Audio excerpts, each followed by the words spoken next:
जय माता दी। BT spiritual में आप सभी का फिर से दिल से स्वागत है।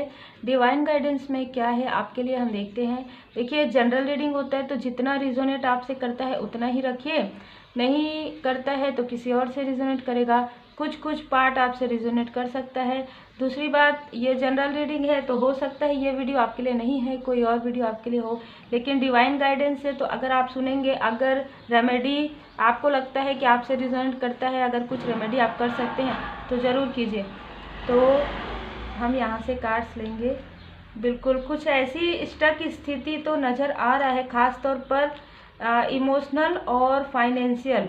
ठीक है, यहाँ पर कुछ ऐसी चीज़ें हुई है जिसके बारे में आप कंटिन्यू सोचते हैं, बहुत ज़्यादा ओवर थिंकिंग करते हैं। आपको लगता है कि आपके लाइफ में ये सारी स्टक स्थिति क्यों आई, 7 ऑफ सोर्ड से। तो देखिए, सारी चीज़ें कभी कभी हमारे कर्मा का भी रहता है और कभी कुछ ऐसी भी चीज़ें होती है, जैसे आप स्पिरिचुअल यात्रा में जब आप आगे बढ़ेंगे तो पड़ाव आता है ना आपके लाइफ में, तो ऐसी भी चीज़ें रहती है। लेकिन यहाँ पर मुझे लग रहा है कुछ कर्मा था जो बैलेंस था वो आपका क्लियर हो रहा है। तो जब कर्मा क्लियर होता है तो भी ये सारी चीज़ें होती है।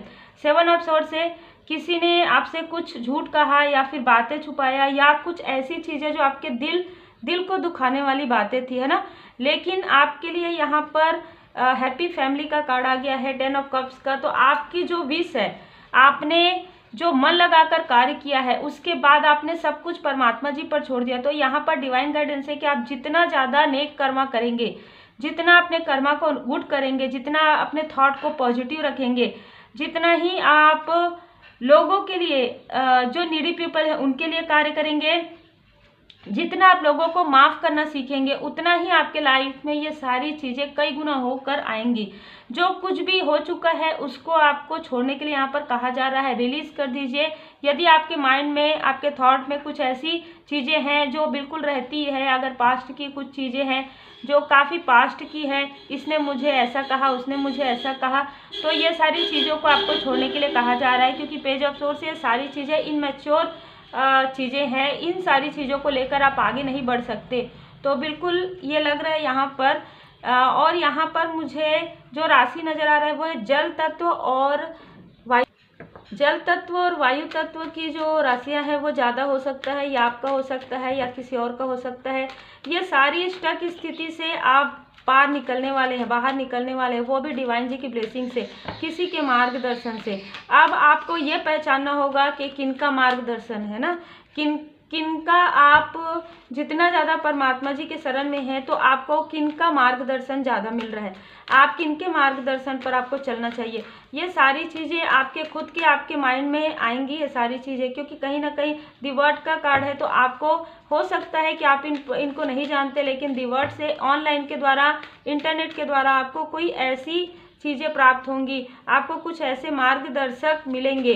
ठीक है, गॉडेस ऑफ द मून, जिनका मून काफ़ी अच्छा है, जिनका चंद्रमा बहुत अच्छा है, ये कोई फीमेल पर्सनालिटी हो सकती है, खुद ही स्पिरिचुअल यात्रा में है। अब आपको ये समझ में आएगा कि आप शायद इतना ढूंढ रहे थे, वो आपका जो तलाश है वो अब समाप्त हो रहा है, और आपको सही गाइडेंस, सही मार्गदर्शन, सही राह पर आप कैसे चल सकते हैं, आप अपने लक्ष्य तक कैसे पहुंच सकते हैं, इसकी जानकारी अब आपको इनसे ही मिलेगा। क्योंकि जो कुछ भी कार्मिक स्थिति चल रहा था वो देख लीजिए आप रिलीज हो रहा है। और ये खुद भी, ये जो पर्सनालिटी है खुद भी काफ़ी बैलेंस पर्सनालिटी है। आपको धीरे धीरे इनके इनोसेंस का, इनके धैर्य का पता चलेगा, तब आपको समझ में आएगा कि ये जो व्यक्ति है परमात्मा जी की कृपा से ही आपके लाइफ में इनको भेजा गया है और आप इन्हें समझेंगे।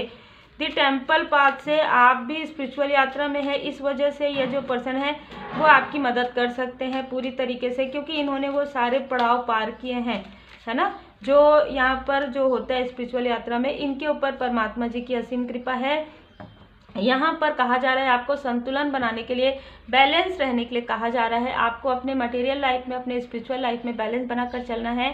ज़्यादा इमोशनल भी नहीं होना है और ज़्यादा प्रैक्टिकल भी नहीं होना है, दोनों में ही आपको इमोशन बनाने के लिए कहा जा रहा है, इमोशनली बैलेंस रहने के लिए आपको कहा जा रहा है। और आप में से कुछ लोग अपना सोल पर्पस जानना चाहते हैं, तो अपने आत्मा के स्तर पर चुनी हुई जीवन योजना को ईश्वरीय कृपा समझे और स्वीकार कीजिए। जो कुछ भी हो रहा है, क्या होता है कि जब हम एक्सेप्ट करते हैं ना, तो रिसेप्टिविटी में भी रहना होता है।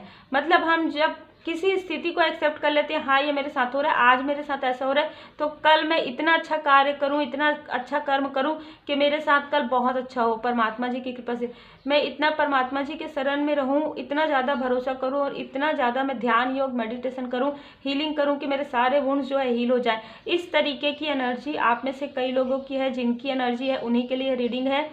तब आपके लाइफ से सारे स्टकनेस, ये सारे कार्मिक स्थिति हट जाएंगी और आप काफ़ी बैलेंस फील करेंगे। तो उम्मीद है आपको मार्गदर्शन मिला हो। लाइक शेयर सब्सक्राइब जरूर कीजिए। Take care.